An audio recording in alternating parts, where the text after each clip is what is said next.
Our world today is bedeviled with so many societal problems which are adversely affecting day-to-day living. Drug dependence or addiction has assumed a very alarming dimension as the physiological or psychological state of many youths is a theme of great concern.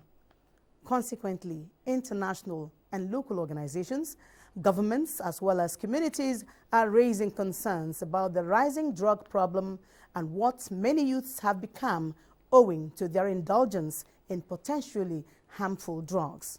So, this will be the focus of this edition of Frontiers.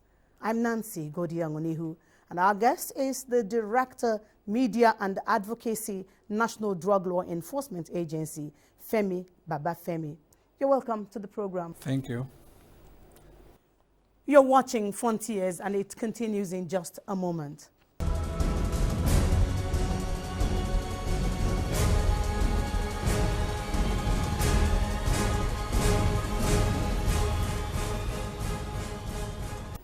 Once more, Femi, you're welcome to Frontiers. Thank you. Now, the 2018 National Drug Use Survey, a joint research by the National Bureau of Statistics and Center for Research and Information on Substance Abuse, indicates that 14.3 million Nigerians aged between 15 and 64 engaged in drug use. What's your agency doing about this to squarely address the situation? The result of that survey actually painted a very glaring picture of what the drug problem in Nigeria looked like. And that's what we're still using up to now, even though we're due for another survey because more than 4 years now. And fortunately, we have President Buhari, who absolutely understands the issue, and immediately a presidential advisory committee was set up. That's PASEDA, Presidential Advisory Committee on the Elimination of Drug Abuse, was set up with a lot of professionals and eminent Nigerians, including even the First Lady, Mrs. Aisha Buhari, and the wife of the Vice President, Mrs. Dolapo Oshibajo, a lot of other people. And somehow that committee was chaired by the present chairman of the NDLA, General Mohammed Buba Marwa. They did a good job, produced a blueprint, and coincidentally, the president also thought it good to appoint the man who chaired the committee, PASEDA, to come implement the recommendations as Chairman Chief Executive of NDLA. And that marked the beginning of a wonderful response to the problem of drug abuse in Nigeria. Now, coming straight to the question, the agency has been able to respond and tackle this problem on two major frontiers. Sorry, apology for using okay. for using the program is Frontiers. yeah. So it's okay. One is on the law enforcement. That is the drug supply reduction.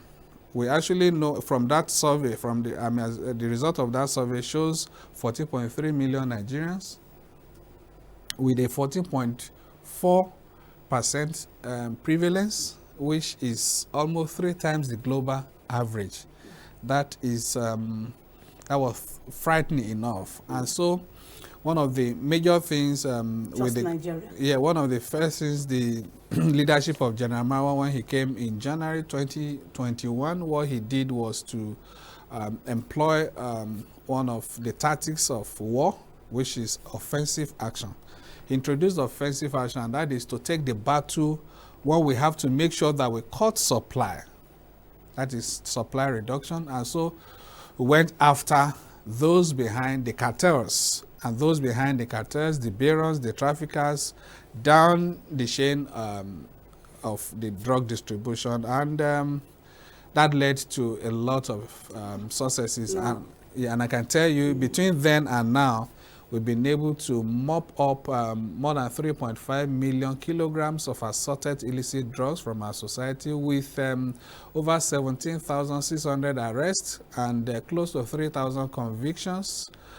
I can go on and on and on. That's on the drug supply reduction. Now, on the drug demand reduction, which borders on preventive measures, treatment, and also post-rehabilitation for drug users. I'll tell you, quite a lot of initiatives, especially advocacy-wise, have been implemented and are still being implemented. One major one, which is like the umbrella body for all the initiatives, is the War Against Drug Abuse, WADA, which was actually launched on June 26, 2021 by President Buhari himself. And the whole essence of that is to mobilize everyone in Nigeria, all citizens, to buy in and take ownership of the war against drug abuse, so that you will see it as your war, I will see it as my war. And so we won't see it as just a Buhari war or Marwa war or NDLA war or government war. All of us, because we are all stakeholders, and we may all end up as victims as well if we don't come together and do something. So that initiative was meant to do that.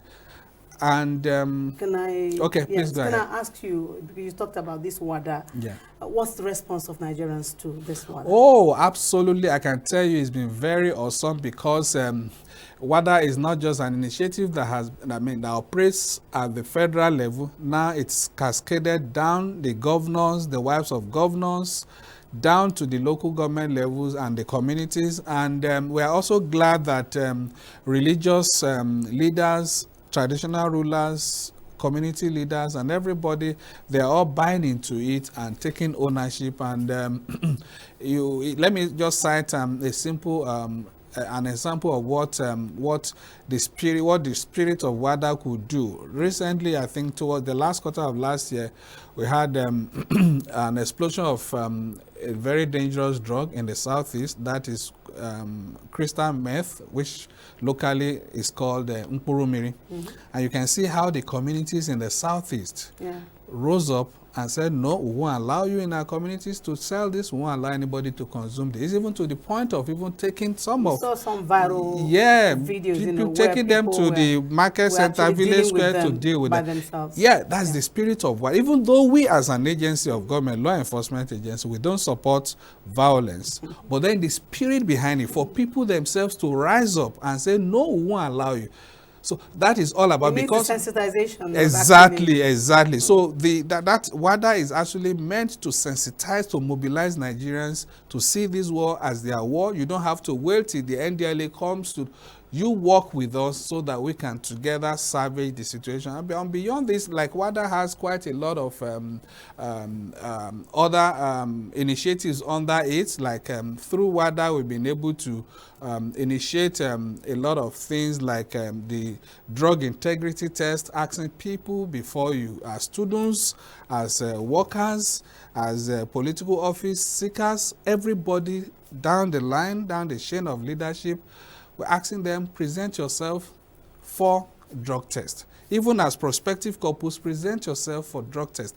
This, we believe, will go a long way to discourage people from going into drugs. Because when you know that before you gain admission, before you are allowed into the university or school, higher institution, the school will ask you to come for drug test. And we're glad that a lot of schools are doing that now. And that is helping, because when you are going, you go for drug test. And if anything, we're also working with the schools and ensuring that, okay, when these people are tested, don't throw them out. Because when you throw them out, that is, you rusticate them, you are sending them back to the society where they got infected with this scourge. And so you are making worse their case. So what we recommend, what we ask the schools to do is send them to rehab centers so that they can be treated. And when they are treated, allow them to come back and continue their education. And we're glad that we're getting positive response on that front. Positive response. But beyond the drug integrity test, we've also tried to also get the state governments to buy into this and recently, because at that level, they also need to replicate what we are doing at the federal. at the state level through the drug control committees down to the community, so that at every layer of leadership, whether in government, in organizations, or in communities, there will be drug control committees. Because NDLEA cannot do it all we alone. cannot all be there. So, right. but we now, work with them on all of these layers. Now, what do you think is responsible for the rise in this drug abuse in Nigeria, and what does or what kind of drugs top the abuse list? Now, if we have to be discussing the factors responsible, we can spend the whole day here and will not exhaust it, because there are many. One, let's even start from the smallest unit of the society, the family. Poor parenting from the homes. That is one issue.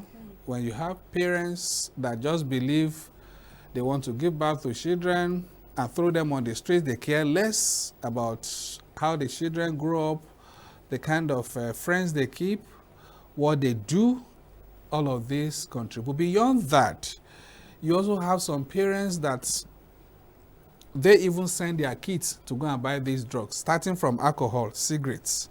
And when they are seated, taking this thing, whether beer or cigarettes, these kids are in one corner looking at what their parents are doing.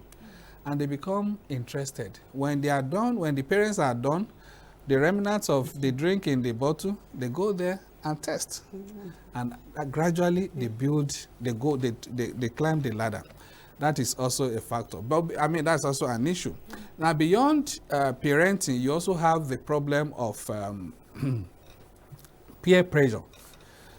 Now, this is at the home, the poor parenting at the home level. Now, when they go out, they mix with a lot of other people, and these ones come up with this attitude, this culture, this subculture, so to say, and there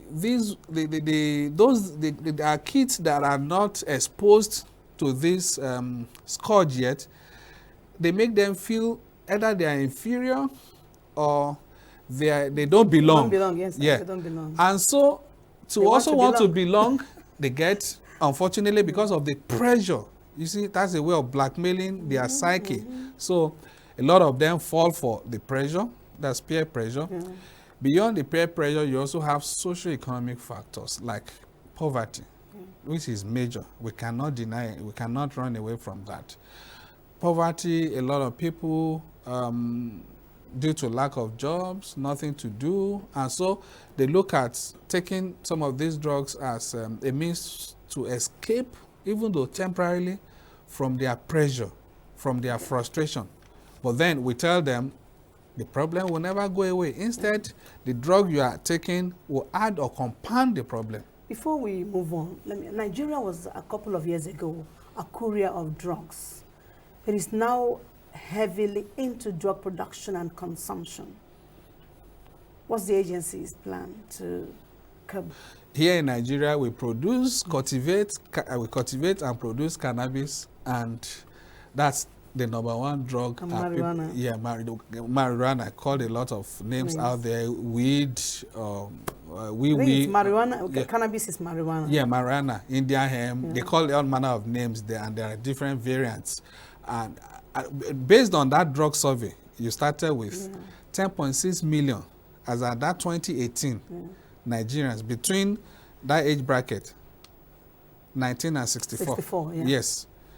Consumed 15 and 64. Yes, 15 and 64. Consumed cannabis alone, 10.6 million. That is huge. And we believe largely the number could have definitely been more than that by now, because that survey was in 2018. Yeah, indeed, some years ago, we're just a transit nation, but unfortunately, over time, we have now become both transit producers and also consumers. And but then, the good thing is, you see, if there is a problem, is another thing for government to overlook it and pretend as if it's not there. But as it is in our case, the government realizes the enormity of the problem, and we're doing everything to make sure that we cut down the figures and take out some of the issue. I mean, some of these factors responsible. And one on the issue, I've told you that within the last 16 months alone, we've made over 17,600 arrests. Over 17,600 arrests with more than 3.5 million kilograms of assorted illicit drugs, meaning that, yeah, they may want to bring this from outside the country, or even those produced locally here, especially cannabis. We go far deep into the forest where our men will have to trek 3-4 hours because these are deep forests where even vehicles, motorcycles cannot access. So our men have to go trek into this forest deep in the night to make sure we destroy all of these plantations, and that we've been doing very well to respond to that. So we're trying to go, not just coming on the street to mop those being sold, but then going to the source to make sure that we destroy, at that point, because when you have a flood, you don't just go and mopping where the flood spreads to, you also make sure you trace the source to close the tap, and that's exactly what we're doing. Yeah, we will take a break for now. You're watching Frontiers, and it continues in just a moment.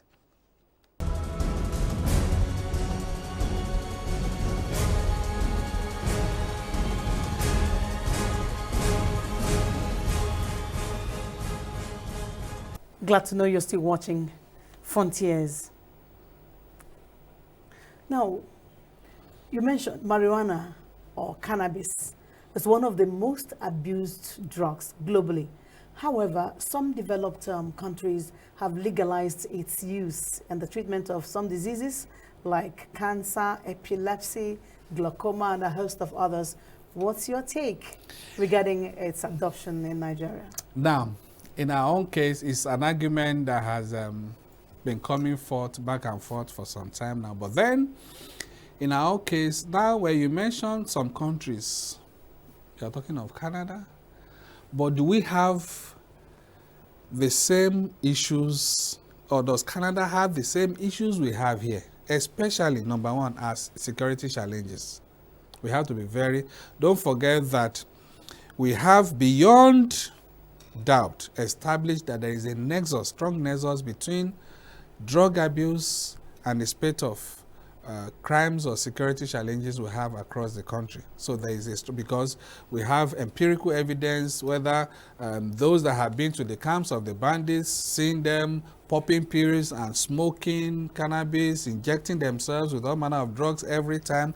But even on a plain level, can you imagine that anybody in his or her right senses will go out to do the kind of things they are doing without taking some mind-altering substances? Definitely, we're convinced that definitely these are not things human beings that have blood flowing in them, can do. Now, so we have been able to establish that. And so, if we are facing the kind of challenges which these other jurisdictions that you probably want to refer to don't have, they don't have the kind of security challenges we have. So we cannot afford to take that risk to say, okay, let's legalize it, because the argument will be like, okay, but we can control it. They forget that, okay, some pharmaceutical opioids are controlled, like tramadol. When you take cannabis, the next most abused is tramadol, codeine. Yeah, they are controlled. So when you talk of control, it doesn't work, because people will still, now it's not controlled. I mean, these drugs are controlled and they are still being abused. So we're fighting those ones hard. So we cannot afford to add another one, say control. Then when you look at the arguments of those saying, let's legalize it, they say, okay, we'll generate revenue.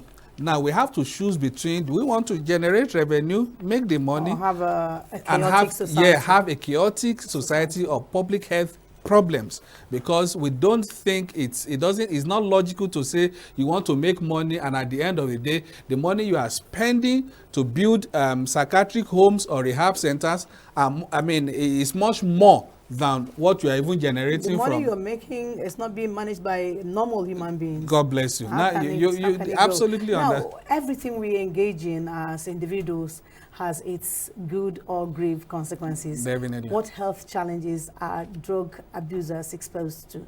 Oh, they quite there's psychosis. Yeah, quite beyond psychosis. You also have, I mean, a lot of them. Even though drug abusers, some take drugs because they have mental health issues, and some take drugs and develop mental health issues. So you also have all of that there. Some develop a lot of health complications, even up to the problem of fertility. It also affects the fertility. Apart from that, people that take these things, we just discussed about, I mean, these things are mind altering.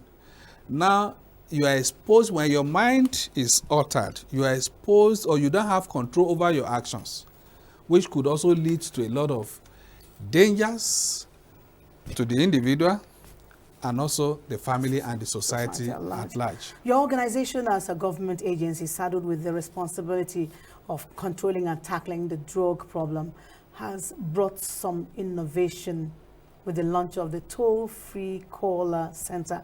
What is the whole essence of it?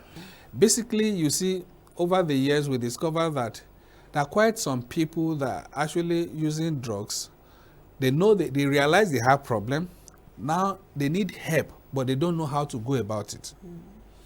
Either as a result of ignorance, or as a result of the fear of stigmatization.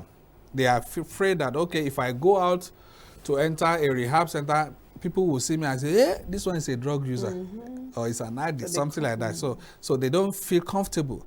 Now with this call center, it's to provide a platform for Nigerians, irrespective of their geographical location, their tribe, their language, wherever they are. Hiding. Yes, whether in the northeast, northwest, north central, south, southeast, southwest, anywhere you are in Nigeria, you can call that number 0800 10 20 30 40. 0800 10 20 30 40. You can call that number. You don't have any cause to fear of credit, because government NDLA has paid for it. So yours is just to call simple a number. So simple it's a number. Easy for even the mentally. Yes, to know. And again, we also tell people that this platform, the call center, the toll-free line, when you call, is language friendly. If you think, oh, I can't speak English, I can only speak Pidgin. Somebody will attend to you in Pidgin. Somebody will attend to you in Hausa. If it's Hausa, you can speak. Somebody will attend to you in Yoruba. If it's Yoruba, you can speak. Somebody will attend to you in Igbo. If it's Igbo, you can speak. So it's language friendly. You don't have any reason. Now, the whole essence is to break the barrier between those that are suffering from this scourge and who need help, but they are afraid of seeking help. Now they can sit in the comfort of their homes, call this line, and get help. Now, we also want to say that they help some people, because we are aware that some people also think, oh, if I call the line and say, I have this problem, I have this issue, and they will come and arrest me. No, that we are not arresting anybody. We are providing that platform to help them. So we're not going to arrest them. Instead, we're going to bring help to them, get them treatment. Now, Mr. Femi, Baba Femi, your final words on this. Well, for us, we're encouraging those that are already using drugs that NDLA has come with help for them, that has no cost attached. You are not going to pay for the call. Call 0800 10 20 30 40 to seek for help. And if you want to give us information, call that line also. They will pick your information and do the need. And for those that are not yet into drugs, we want to encourage, especially our young ones, that they should please not go into drugs, because when they go there, they only know when they start. They don't know where they will come out of it. It's not a walk in the park. Mr. Femi, this is wishing your agency greater support in fighting this scourge, and we wish you the best. And thank you very much for giving us the platform to discuss what we are doing. Thank you.